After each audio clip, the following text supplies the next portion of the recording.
Lecture 5 तक हमने exercise 8.2 के 34 क्वेश्चन कर लिए थे।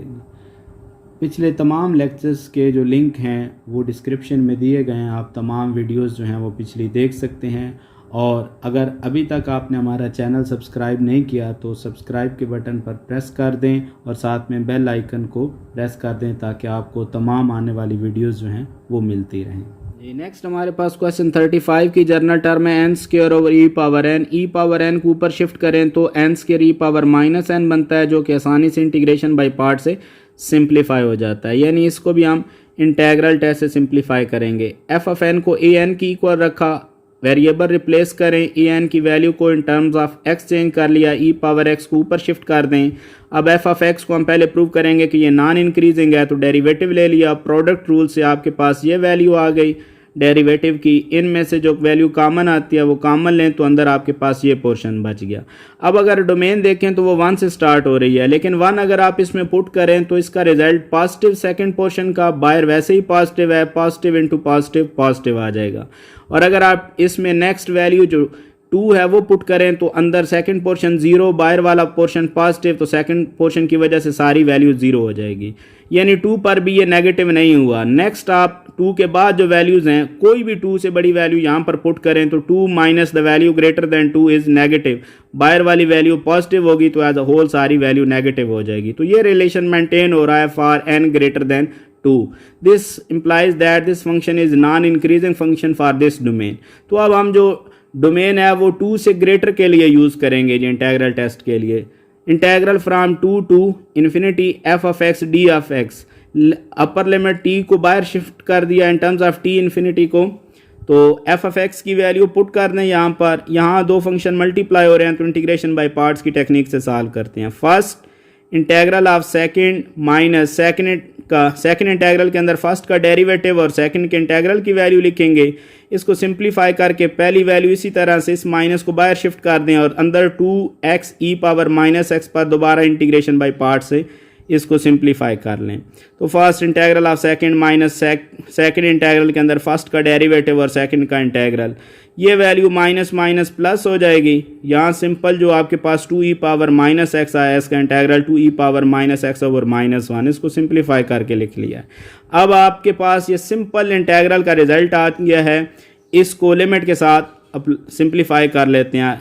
लिमिट अप्लाई कर दें 2 टू इन्फिनिटी, बाहर वो इन्फिनिटी जो है उसको इन टर्म्स ऑफ टी लिखा हुआ है, यहाँ पर इन्फिनिटी की जगह टी आ गया। तो पहले अपर लिमिट पुट कर दी टी के साथ जी, जहाँ जहाँ एक्स आ रहा है उसकी जगह टी पुट कर दें। यहाँ टी पुट करें, उसमें टी की जगह इन्फिनिटी पुट करें तो ये 0 हो जाता है, ये वैल्यू तो ख़त्म हो जाएगी। माइनस के बाद दूसरे पोर्शन में जहाँ जहाँ एक्स आ रहा है उसकी जगह आप 2 पुट कर दें तो आपके पास सेकंड पोर्शन की वैल्यू ये आ जाएगी। अब इसमें अगर आप देखें तो फर्स्ट पोर्शन के अंदर टी स्क्वायर ओवर ई पावर टी जो है इसका रिजल्ट इस लिमिट पर इन्फिनिटी बाय इन्फिनिटी बन जाता है। इस पोर्शन का आंसर भी इन्फिनिटी बाय इन्फिनिटी बन जाता है।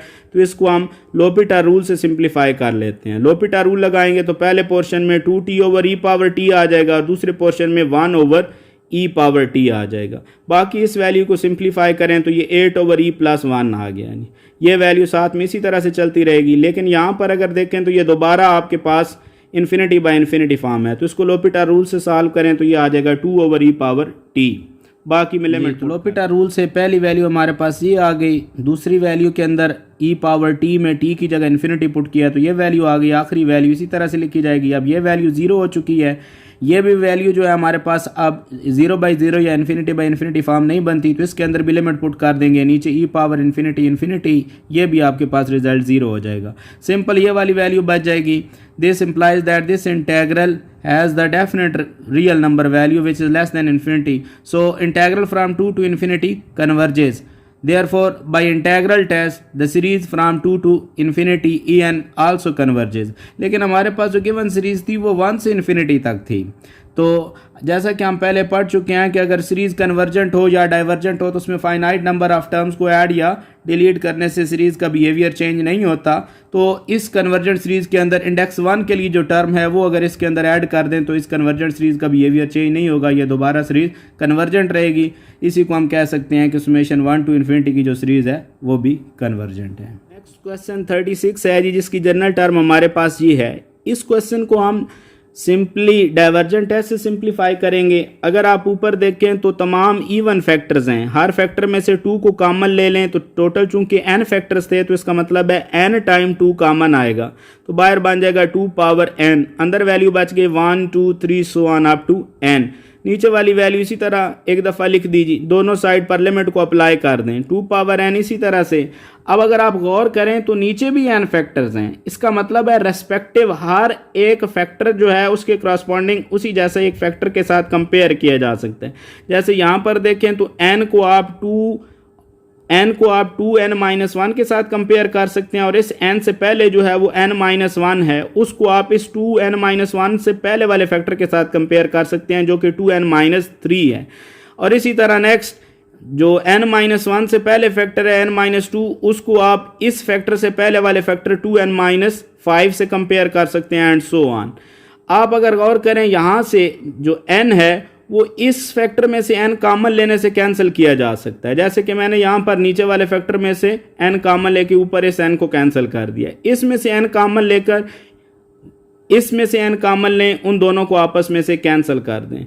आप इसी तरह प्रोसेस को कंटिन्यू रखें तो इसका जो कॉमन लेने वाला n होगा वो इस फैक्टर के n से कैंसिल हो जाएगा। तो ये प्रोसेस इसी तरह से हम कंटिन्यू रख सकते हैं। अब यहाँ पर अगर आप लिमिट देखें तो अप्लाई करने पर नीचे जो आपके पास फैक्टर आ रहे हैं वो सारे के सारे 2 - 1 over infinity, 2 - 3 over infinity, 2 - 5 over infinity which is 2 2 2 इस तरह के रिजल्ट्स हैं।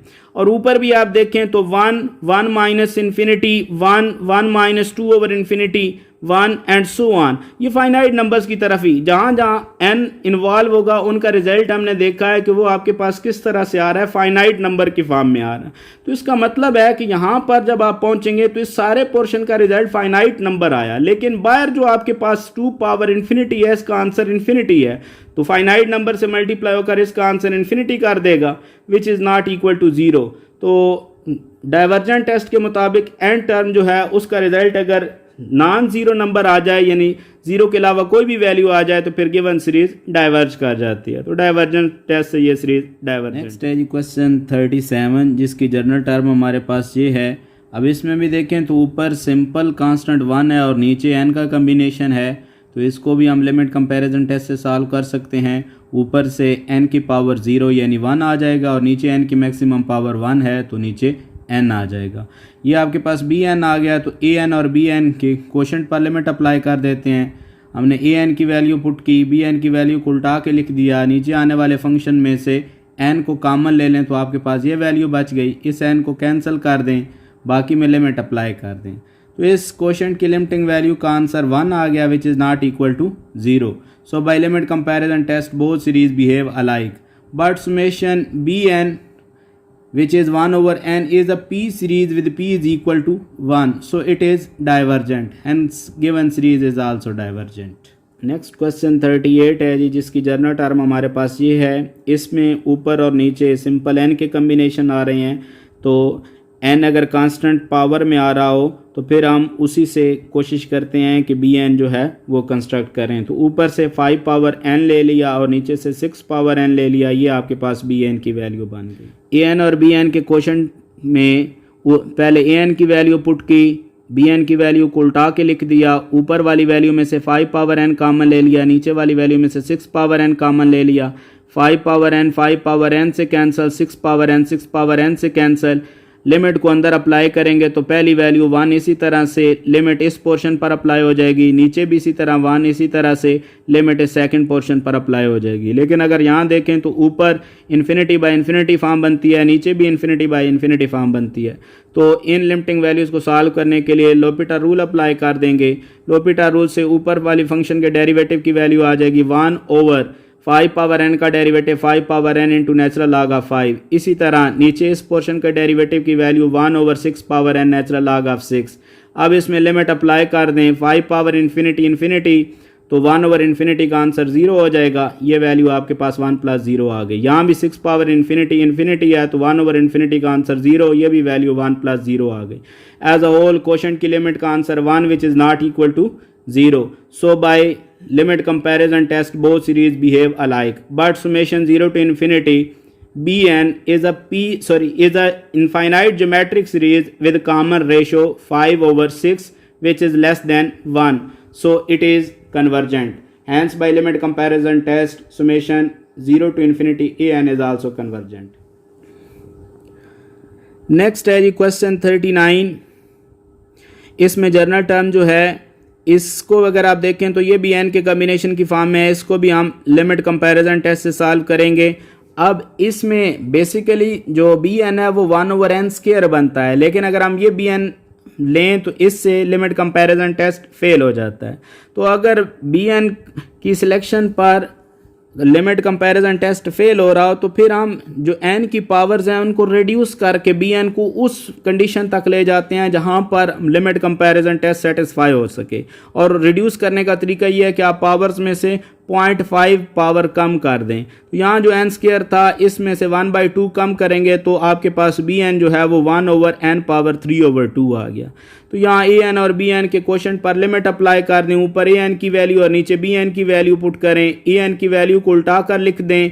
यहाँ पर n² जो है वो n⁻³ के साथ सिंप्लीफाई करें तो नीचे बच गया n⁻1/2.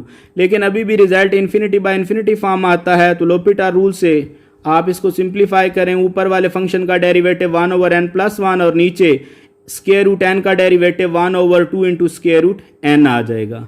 अभी भी लिमिट पुट करें तो आपके पास इन्फिनिटी बाय इन्फिनिटी फॉर्म बनती है, लेकिन चूंकि सिंपल n के कम्बिनेशन है तो इसको इस तरह से सॉल्व कर लेते हैं कि नीचे से n कॉमन लें, ऊपर वाला √n n से सिंप्लीफाई होगा तो नीचे √n आ जाएगा. अब लिमिट अप्लाई कर दें 2/∞ इंटू 1 + 1/∞ एज अ होल 2/∞ यानी 0 आ गया.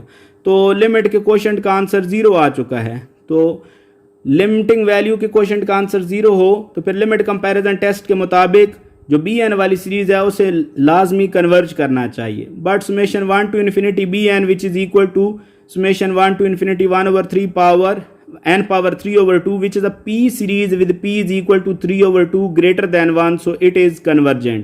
Hence by limit comparison test summation 1 to infinity an is also convergent. Next question है जी 40, जिसकी जर्नल टर्म हमारे पास ये है 1/n into log of n into log of n. इसमें अगर आप देखें तो ये जो लास्ट वाला log है इसका डेरिवेटिव बनता है 1/log of n into 1/n जो के साथ आ रहा है. इसका मतलब है कि ये फंक्शन आसानी से इंटीग्रेट हो सकता है, तो इसको हम इंटेग्रल टेस्ट से सॉल्व करते हैं. f ऑफ n को a n की इक्वल लिखा, वेरिएबल को रिप्लेस कर दिया.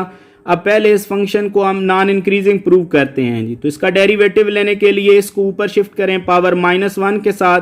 डेरिवेटिव लेंगे तो -1, इस फंक्शन की पावर कम होगी -2 जो कि नीचे शिफ्ट करेंगे तो पावर +2 हो जाएगी. और फिर आप इस फंक्शन का आगे डेरिवेटिव लेंगे. यहाँ 3 वैल्यूज़ मल्टीप्लाई हो रही हैं तो 3 वैल्यूज़ के लिए जो प्रोडक्ट रूल है वो लगा दें. फर्स्ट और सेकंड इसी तरह से थर्ड का डेरिवेटिव लेंगे प्लस फर्स्ट और थर्ड इसी तरह से सेकंड का डेरिवेटिव लेंगे और नेक्स्ट सेकंड और थर्ड इसी तरह से फर्स्ट का डेरिवेटिव लेंगे. इसमें जो वैल्यूज़ कैंसिल होती हैं उनको कैंसिल कर दें, बाकी आपके पास ये वैल्यूज़ बच गई हैं जी. अब चूंकि आपके पास डोमेन 10 से स्टार्ट हो रही है तो 10 से बड़ी कोई भी वैल्यू 10 और 10 से बड़ी कोई भी वैल्यू यहाँ पुट करें तो इसका आंसर आपके पास हमेशा पॉजिटिव रहेगा. और ये स्केयर की वजह से आंसर नॉन नेगेटिव हो गया. अब यहाँ पर अगर आप गौर करें तो ऊपर माइनस की वजह से एज अ होल ये सारा कम्बिनेशन नेगेटिव हो जाएगा. किस डोमेन के लिए? 10 to infinity के लिए.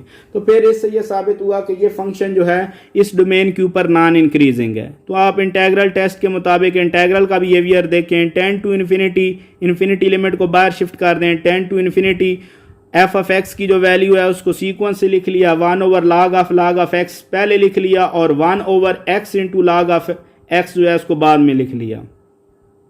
ये जो फंक्शन है इसका डेरिवेटिव आपके पास आगे मौजूद है तो नीचे वाले फंक्शन का डेरिवेटिव आगे आ जाए, ये ऊपर आ जाए तो नीचे वाला फंक्शन दोबारा log में चेंज हो जाता है. तो इस फंक्शन का नेचुरल log बन जाएगा. अब इसमें पहले अपर लिमिट पुट करें t, माइनस के बाद लोअर लिमिट पुट कर दें. इसके अंदर t की वैल्यू यहाँ पुट करें इन्फिनिटी, log ऑफ इन्फिनिटी, फिर log ऑफ इन्फिनिटी, फिर log ऑफ इन्फिनिटी. ये पहली वैल्यू इन्फिनिटी है, सेकेंड वैल्यू डिफाइन है लेकिन infinity minus constant again infinity. तो ये साबित हुआ कि ये इंटेग्रल हमारे पास डाइवर्ज कर रहा है. तो इंटेग्रल टेस्ट के मुताबिक फिर गिवन सीरीज भी डाइवर्ज करेगी.